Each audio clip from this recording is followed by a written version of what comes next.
বাহিরে গিয়া কাজের সন্ধানে লেগে গেছে। আল্লাহর মেহেরবানিতে কাজ মিলে গেছে। কেমন কাজ মিলেছে? একটা হোটেলের মধ্যে তিনি ঢুকছে।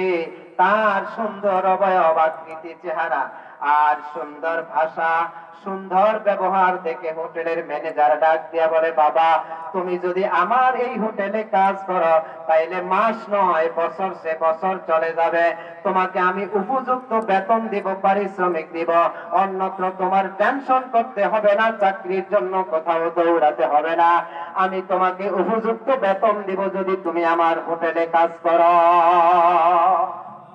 হোটেলে একটা স্থায়ী চাকরির ব্যবস্থা হয়ে গেছে। কে করেছেন? অসুবিধা হচ্ছে। চানবরা এলাকার মধ্যে ঢুকত। ওই এলাকার মধ্যে ঢুইকা যুবতী সুন্দরী নারীদেরকে হত্যা করত। হত্যা করিয়া তাদের কলিজা গুলো চিবিয়ে চিবিয়ে খাইত, রক্ত গুলো শোষণ করত। বুঝতেছেন? সাগরের থেকে একটা দানব আমাদের মালদ্বীপের মধ্যে উঠত। যুবতী মেয়েদেরকে পাইলে হত্যা করে দিত, কলিজা বের করে চিবিয়ে চিবিয়ে খেত আর রক্তগুলো শোষণ করত।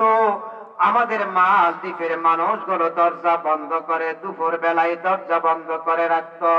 মানুষ আতঙ্কের মধ্যে থাকত, হাত বাজার করা বন্ধ হয়ে যাইত, একজন আরেকজনের বাসায় আসা যাওয়া বন্ধ হয়ে যাইত।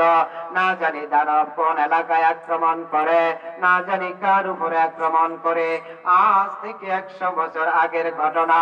আমাদের ওই সময়ের বাদশাহ, দেশের বাদশাহ, তিনি গণকদেরকে নিয়ে একটা মিটিং করলেন।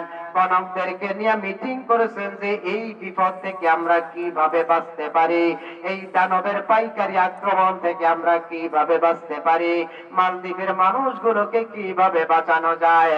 এই জন্য গণকদেরকে নিয়ে আমরা একটা মিটিং করা হয়েছিল।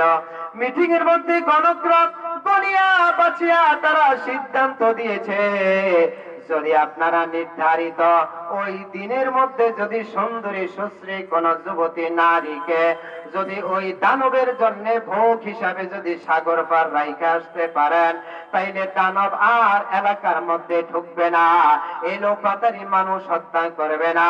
ওই সাগরের পার যে ভোগটা রাইখে আসবেন, ওই ভোগ গ্রহণ করিয়া আবার সাগরে চলে যাবে। কথা বুঝতেছেন? এই করিয়া আবার সাগরে চলে যাবে, সে আর এলাকার মধ্যে ঢুকবে। মুসলমান ভাইরারে আমার, এবার বুড়ি ডাক দিয়ে বলে, আমাদের দেশের বাদশার সাথে আর দানবের সাথে চুক্তি হয়েছে। দানবের জন্য বছরে নির্ধারিত ওই তারিখে একটা ভোগ নদীর পার রাখা হবে। দানব আসিয়া তাকে আক্রমণ করিয়া তার কলিজা গুলো চিবিয়ে চিবিয়ে খাবে, রক্ত গুলো শোষণ করবে।